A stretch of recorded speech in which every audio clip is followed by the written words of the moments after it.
नमस्कार, मैं हूं विद्यासागर। स्वागत है आप सभी का न्यूज वन इंडिया में। सबसे पहले बात दिल्ली की करते हैं तो दिल्ली के सरकारी स्कूलों में काफी सुधार हुआ है। इसलिए अब अभिभावक नामी ग्रामी स्कूलों को छोड़कर दिल्ली सरकार के स्कूलों में अपने बच्चों के एडमिशन कराने के लिए आ रहे हैं। आम आदमी पार्टी ने दावा किया है कि बड़े बड़े प्राइवेट स्कूलों को छोड़कर दिल्ली के सरकारी स्कूलों में बच्चे एडमिशन ले रहे हैं। आंकड़े भी कुछ यही बयां कर रहे हैं। निजी स्कूलों के 2 लाख से अधिक छात्रों ने सरकारी स्कूलों में प्रवेश ले लिया है। केजरीवाल सरकार ने दिल्ली में शिक्षा के क्षेत्र में क्रांतिकारी काम किया है। दिल्ली में अब सरकारी स्कूलों का स्तर निजी स्कूलों से भी बेहतर हो गया है। इस वजह से अब अभिभावक अपने बच्चों का दाखिला सरकारी स्कूलों में करा रहे हैं। आम आदमी पार्टी ने यह दावा किया है कि दिल्ली सरकार के सरकारी स्कूल प्राइवेट स्कूल से भी बेहतर हैं और यही वजह है कि 2 लाख से ज़्यादा स्टूडेंट जो निजी स्कूल में पढ़ रहे थे वो अब सरकारी स्कूल में दाखिला ले चुके हैं। आगे बढ़ते हैं, बात हरियाणा की करेंगे। हरियाणा विधानसभा के मानसून सत्र के पहले दिन मुख्यमंत्री मनोहर लाल पूरी तैयारी के साथ दिखाई दिए। मुख्यमंत्री के तर्कश में विपक्षी विधायकों, खासकर पूर्व मुख्यमंत्री भूपेंद्र सिंह हुड्डा के तीर रूपी हर सवाल का जवाब था। सदन की कार्रवाई के दौरान मुख्यमंत्री पूरी तरह से आत्मविश्वास से लबरेज नजर आए। अस्वस्थता के चलते गृह एवं स्वास्थ्य मंत्री अनिल विज सदन में नहीं पहुंचे। गृह मंत्री की ओर से मिले आवेदन को पढ़कर सुनाते हुए स्पीकर ने सदन को अवगत कराया कि अनिल विज का ऑक्सीजन लेवल कम है। डॉक्टर ने उन्हें आराम करने की सलाह दी है, इसलिए सदन की पूरी अवधि में अनिल विज नहीं आएंगे। अनिल विज ने अपने अंबाला छावनी आवास पर ही विधानसभा की सीधी कार्रवाई टीवी के जरिए वो देखेंगे। विधानसभा में विपक्ष के नेता रह चुके अभय सिंह चौटाला इस बार सदन में नहीं थे।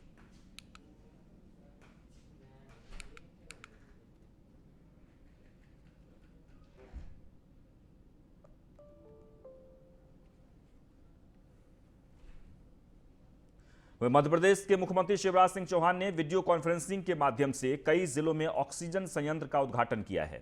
इस दौरान उन्होंने कहा कि मुझे खुशी है कि राज्य में 190 ऑक्सीजन जनरेशन प्लांट की स्थापना की जा रही है। 68 प्लांट स्थापित हो गए हैं, 65 में उत्पादन शुरू हो गया है। 30 सितंबर तक बाकी ऑक्सीजन प्लांट भी क्रियाशील कर दिए जाएंगे। 10 ऑक्सीजन प्लांट का आज वर्चुअल लोकार्पण हो रहा है, ये कहा मध्य प्रदेश के मुख्यमंत्री शिवराज सिंह चौहान ने। तो आपको बता दें कि 190 ऑक्सीजन जनरेशन प्लांट सुचारू रूप से चलाए जाएंगे, जिसमें कुछ का लोकार्पण कर दिया गया है। मुख्यमंत्री शिवराज सिंह चौहान ये जानकारी देते हुए तो पूरे प्रदेश में 190 ऑक्सीजन प्लांट की स्थापना की जा रही है। वर्चुअल तौर पर आज कुछ ऑक्सीजन प्लांट जो तैयार हो चुके हैं उसका लोकार्पण करते हुए मुख्यमंत्री ने प्रेस वार्ता में ये जानकारी दी है। और महत्वपूर्ण बात यह है कि आने वाले दिनों में खासकर कोरोना की तीसरी लहर के मद्देनजर जिस तरीके से दूसरी लहर में ऑक्सीजन की कमी देखने को मिली, सभी प्रदेश अपने स्तर पर मजबूती से तैयारी में जुट गए हैं। और यही वजह है कि मध्य प्रदेश की सरकार ने पूरे मुस्तैदी के साथ पूरे प्रदेश भर में 190 ऑक्सीजन प्लांट लगाने की कवायद जो शुरू हुई थी, जो लगातार कार्य उस पर चल रहा है। आगे बढ़ते हैं, छत्तीसगढ़ के मुख्यमंत्री भूपेश बघेल ने पूर्व प्रधानमंत्री राजीव गांधी की जयंती सद्भावना दिवस के मौके पर अपने निवास कार्यालय में आयोजित कार्यक्रम में कहा कि छत्तीसगढ़ सरकार की राजीव गांधी किसान न्याय योजना किसानों के जीवन में नया सवेरा लेकर आई है। पूर्व प्रधानमंत्री राजीव गांधी का नाम छत्तीसगढ़ के किसानों के लिए नई आशा का भी पर्याय है। मुख्यमंत्री ने कहा कि राजीव गांधी ग्रामीण भूमिहीन कृषि मजदूर न्याय योजना इस वित्तीय वर्ष के अंत तक अमल में लाया जा सकेगा। साल 2021-22 के राज्य के बजट में इस योजना को शामिल किया गया है। योजना के अंतर्गत ग्रामीण भूमिहीन मजदूरों को प्रतिवर्ष 6,000 रुपये देने का निर्णय लिया गया है। इससे पहले 10 लाख ग्रामीण भूमिहीन मजदूर लाभान्वित होंगे।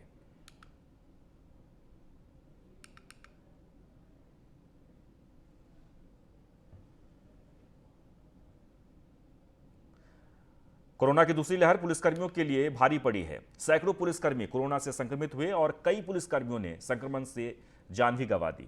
ऐसे में पुलिस के जवानों को कोरोना से बचने के लिए गुजरात की अहमदाबाद पुलिस की ओर से तैयारियां भी की जा रही है। हमारे संवाददाता ने ज्वाइंट कमिश्नर अजय चौधरी से खास बातचीत की है, देखिए क्या कहा उन्होंने। कोरोना की तीसरी लहर आने की संभावना दिखाई दे रही है, तब फ्रंटलाइन वॉरियर्स पुलिसकर्मी कोरोना की तीसरी लहर से कैसे बचेंगे, उसके बारे में बातचीत करने के लिए ज्वाइंट कमिश्नर अजय चौधरी जुड़ गए। सर, तीसरी लहर में पुलिसकर्मियों को कैसे बचाया जाएगा, किस तरह से प्लान है?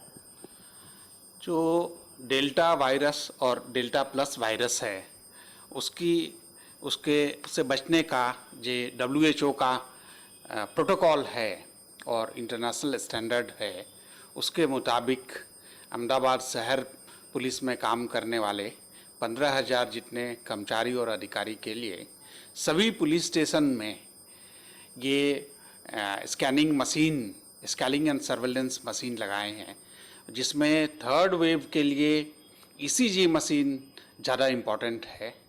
उसके अलावा ऑक्सीजन, टेम्परेचर और भी उनकी पैरामीटर्स, मेडिकल पैरामीटर्स, सभी कर्मचारी और अधिकारी जो जहाँ जिस ऑफिस में हैं, including police commissioner office, crime branch, traffic, cyber crime, सभी DCP office, sector office, police station, ACP, DCP office, सभी जगह ये चेकिंग सर्वेलेंस सिस्टम लगाए हैं और सफिशिएंट संख्या में मेडिसिन उपलब्ध रखा गया है ताकि किसी को कोई चीज़ की कमी नहीं हो। पुलिस कर्मचारी के फैमिलीज़ के लिए भी और एक्सटेंडेड फैमिली मेंबर, बच्चों के लिए भी ऑनलाइन टेलीमेडिसिन मोबाइल के थ्रू ही उनका इलाज हो जाए, ऐसा सोमा भाई डोसा भाई ट्रस्ट तरफ से ये अरेंजमेंट हुआ है। इसके अलावा 30 बेड का कोविड हॉस्पिटल भी हम लोग यहाँ शाहीबाग पुलिस वेलफेयर हॉस्पिटल में नया खड़ा कर रहे हैं, जिसमें गुजरात के सभी पुलिस कर्मचारी भाइयों और अधिकारियों के लिए ये सुविधा रहेगी। तो ये थे अहमदाबाद के ज्वाइंट कमिश्नर अजय चौधरी।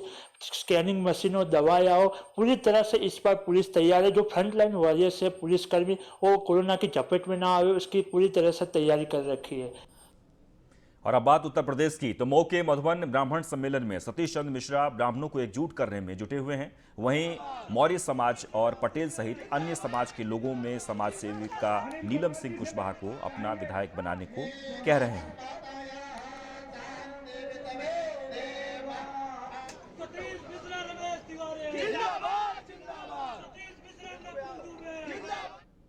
जितना लोगों का रुपये का दुरुपयोग हो रहा है, इन सारी चीज़ों की हम लोगों की सरकार बनेगी तो हम लोग जरूर इसकी जांच कराएंगे। भगवान श्री राम के साथ में जो धोखा हो रहा है उसको हम लोग होने नहीं देंगे, ज़्यादा दिन इसकी जांच कराएंगे। सपा भी प्रबुद्ध सम्मेलन कर दिया और आप लोग भी कर रहे हैं, क्या उन ब्राह्मण समाज को कहाँ आपने सपा का प्रबुद्ध सम्मेलन देख लिया? एक दिन साइकिल यात्रा हुई थी, उसमें जितने सब लोग तो साइकिल से निकले, उसके बाद वो साइकिलें पंचर हो गई, अब वो कहीं साइकिल नजर नहीं आ रही है। प्रबुद्ध सम्मेलन हमको तो कहीं नहीं दिखा पूरे उत्तर प्रदेश में कोई वो, तो इसलिए प्रबुद्ध सम्मेलन जो है वो बहुजन समाज पार्टी कर रही है, सर्व समाज को लेके चलती है और सर्वजन हिताय सर्वजन सुखाय की बात करती है। देखिए, बहुजन समाज पार्टी की मुखिया आदरणीय बहन कुमारी मायावती जी ने मुझे मधुबन विधानसभा का प्रभारी बनाया है और मैं चूँकि इस विधानसभा में मैं शुरू से ही वर्षों से मैं जनसेवा का काम करती रही हूँ, समाज सेवा करती रही हूँ, तो मेरे इस काम को देखते हुए और आज भी मैं चलती हूँ विधानसभा में, प्रभारी बनाने के बाद भी मैं चल रही हूँ, तो मेरे इस काम को आदरणीय बहन जी ने नोटिस किया है और इसको देखते हुए उन्होंने मधुबन क्षेत्र की जनता के लिए सेवा का मौका दिया है प्रभारी बना करके। 2022 में बीएसपी ने अपनी ताकत झोंक दी है, जबकि प्रबुद्ध वर्ग सम्मेलन मधुबन में था। यहां तक कि बहुजन समाज के सारे लोग थे, ब्राह्मणों पर विशेष बल दिया गया। अगर बात किया जाए कि जिनको प्रभारी बनाया गया है यहां से मधुबन से नीलम सिंह कुशवाहा को, उनके बारे में जानते हैं। यहाँ के लोग हैं, कार्यकर्ता हैं, जनता है, ये हकीकत बताएगी कि क्या है नीलम सिंह कुशवाहा, क्या है जनता के प्रति प्रेम। हम बात करेंगे। भैया हमारे साथ, आपका नाम क्या है? संजय मौर्य। मौर्य जी, बताइए नीलम सिंह कुशवाहा का क्या रोल है समाज में? पढ़ी लिखी योग जुझारू महिला है, पूर्व में बाल न्यायालय के जज भी रही हैं और समाज में सबके साथ सुख दुख के साथ चलती हैं। उनके पति डॉक्टर संजय वर्मा और उनके ससुर जी भी समाज के लिए काफ़ी कार्य किया है। अच्छा, ठीक है, आगे हम जानते हैं। क्या नाम है भाई साहब आपका? चंद्रिका मौर्य। मौर्य जी, ये बताइए, केशव प्रसाद मौर्य बड़ी ताकत है। जिस दिन वो मंच पे आएंगे, क्या मौर्य समाज फिसलेगा कि नहीं फिसलेगा? मौर्य समाज बहुजन समाज पार्टी के साथ जुड़ा हुआ है और जुड़ा रहेगा। और नीलम सिंह कुशवाहा बहुत सम्मानित आदमी, बहुजन समाज पार्टी में बहुत सालों से काम करती हैं और सुख दुख के साथी हैं। इनके साथ हम सारे लोग मिल कर काम करेंगे और ऐसे जुझारू महिला को विधायक बनना बहुत जरूरी है। बात करती है अच्छा, ठीक। इसमें कभी भी धार्मिक कोई उन्माद नहीं हुआ। 2004 से ठीक 12 तक की जो भी सरकारें रहीं आप देख लें। 1992-93 में मुजफ्फरनगर उत्तराखंड में समाजवादी सरकार में दंगे हुए, सोनभद्र में हुए, जहां सरकार ने एक तरफा गोलियां चलवाई। ठीक।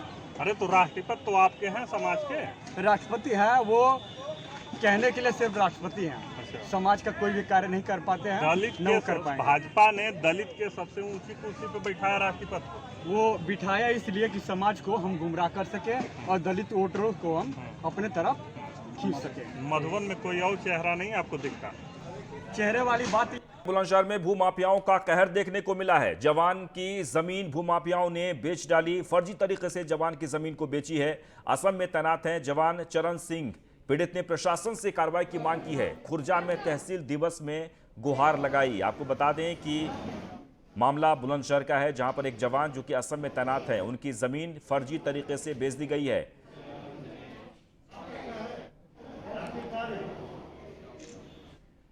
मेरे पत्नी के भाई ने बताया कि जीजा जी आपके पीछे बैनामा हो गया है। मैं आसाम में ड्यूटी पे था।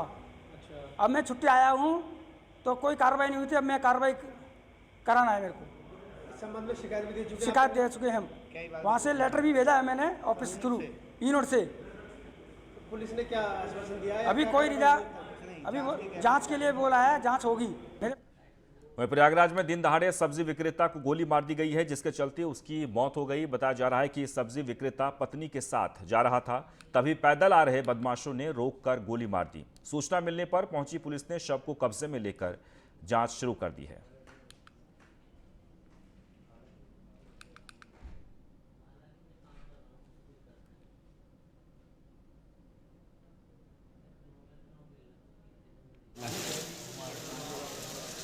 मामला प्रयागराज का है, जहां पर सब्जी विक्रेता को गोली मारी गई। वहीं मेरठ में पिछले 24 घंटे से बारिश में लोगों का घर से निकलना दुभर हो गया है। तेज बारिश के चलते सड़कों पर जल भराव की स्थिति है। बारिश के चलते लोगों का जनजीवन पूरी तरीके से अस्त व्यस्त हो गया है।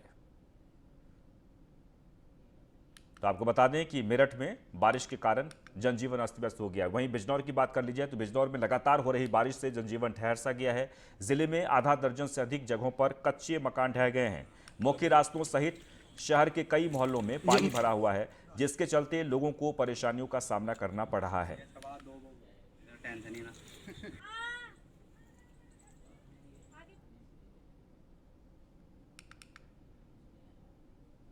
बिजनौर एक बार आपको फिर से बता दें कि लगातार झमाझम बारिश हो रही है और इस बारिश के कारण लोगों के सामने कई चुनौतियां भी आ गई है। मकान का मैं कई बार फार्म भर चुका हूँ जी। मेरा मकान अनुकूल जी आया नहीं है अभी तक जी। कई साल से परेशान हूँ। जब भी बरसात आती है जी, पानी भर जाता है। सारी रात सारे दिन में परेशान रहता हूँ। उसमें जब तालाब का पानी ज़्यादा आता है तो सांप उसमें घर में घुसने चालू हो जाते हैं। अच्छा, तो आपने मतलब क्या इसकी कहीं दी प्रार्थना पत्र दिया कहीं इसके बारे में?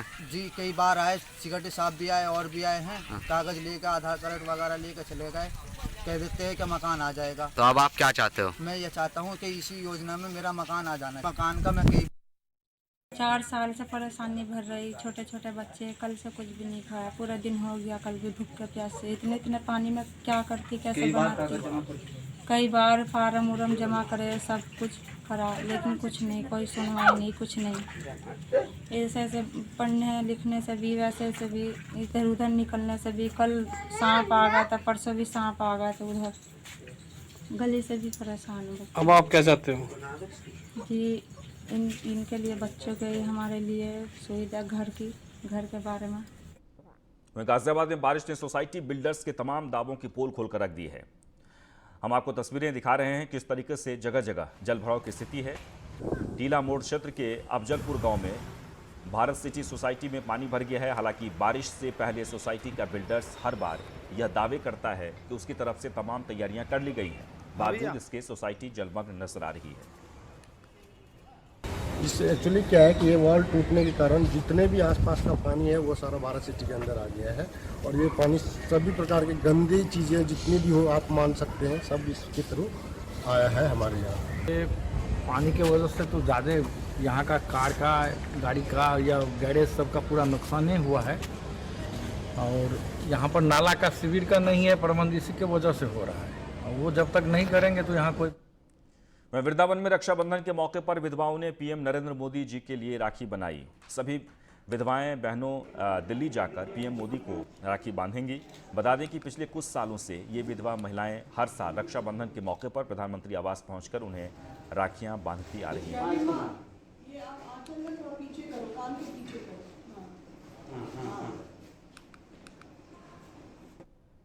आज जो राखियां बनाई जा रही हैं, ये बहुत ही हर्ष और उल्लास का समय है इनके लिए। हर महिला ये रक्षाबंधन का त्यौहार करीब विधवा होने के बाद भूल चुकी थी और भूलने का वजह भी था क्योंकि इनका परिवार, इनका समाज इनको अपनाया नहीं, इनको निकाल दिया गया। लेकिन पिछले 6-7 साल से ये महिलाएं, ये जो विधवा माताएं हैं, ये राखी बना रही हैं और राखी बना करके ये इनका उद्देश्य ये है कि ये प्रधानमंत्री माननीय नरेंद्र मोदी जी के हाथ में बांधना चाहती हैं। आज जो प्रधानमंत्री नरेंद्र मोदी के लिए हमें ये राखी बना रहे हैं, तो हर साल हम लोग सोच रहे हैं हम लोग जो ये राखी भैया को हाथ में बांधेंगे। मन में बहुत आशा है हमारा, तो आशा तो हमारा नहीं हो रहा है। हमारा क्यों नहीं हो रहा है? कोरोना महामारी आ गया, कैसे जाएंगे? वो हमें इतना महामारी फैलाई दिया तो जाने क्या नहीं है, हमारा मौका नहीं मिला और हमारा मन में इतना दुख लग गया जहाँ भैया के हाथ में राखी बांधने हम लोग नहीं पाए। और इसके साथ ही इस बुलेटिन में बस इतना ही, लेकिन आप बने रहे न्यूज़ 1 इंडिया के साथ। नमस्कार।